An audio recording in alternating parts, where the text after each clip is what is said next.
Good morning, children. Today we discuss about education in British rule.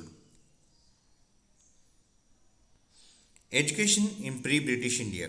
Before the coming of the British, education in India was imparted through indigenous institutions of learning such as Gurukuls, Tols, Pathasalas, Maktabs and Madrasas. The curriculum of education in these institutions was aimed at upholding social customs and religious values. Subjects taught included philosophy, logic, law, poetry, geometry, and astronomy. The medium of instruction was Sanskrit, Arabic, and Persian. The introduction of Western education in India. Some British scholars like William Jones, James Prinsep, and Henry Thomas Colebrook translated Indian texts into English and circulated their findings among fellow Englishmen. Under their influence, the indigenous system of education continued to flourish. But as the British expanded their rule in India, they felt the need for Western educated Indians who would act as their agents and help them administer the British Empire in India. Based on the nature of education in India, two factions were created. They are the Orientalists, the Anglicists.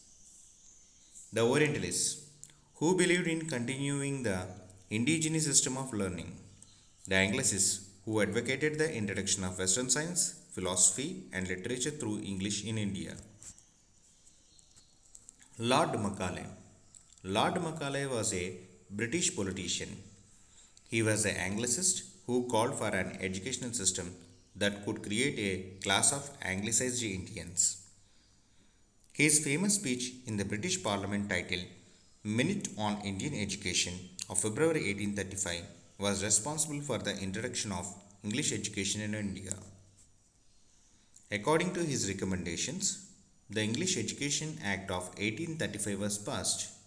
According to this act, a sum was allocated for the promotion of higher education. The medium of instruction in all the schools funded by the British government was changed to English. Impact of Western education on Indian social reformers.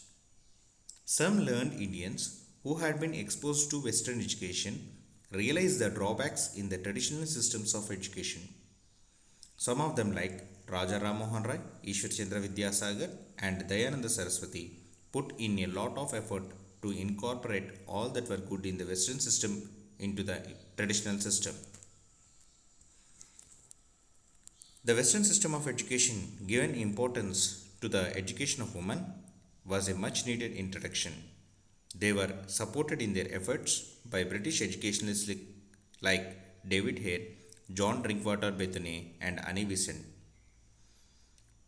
Raja Ram Mohan Rai and David Hare were the founders of Hindu College in Calcutta in 1817, which was a blend of Western education as well as Indian education system.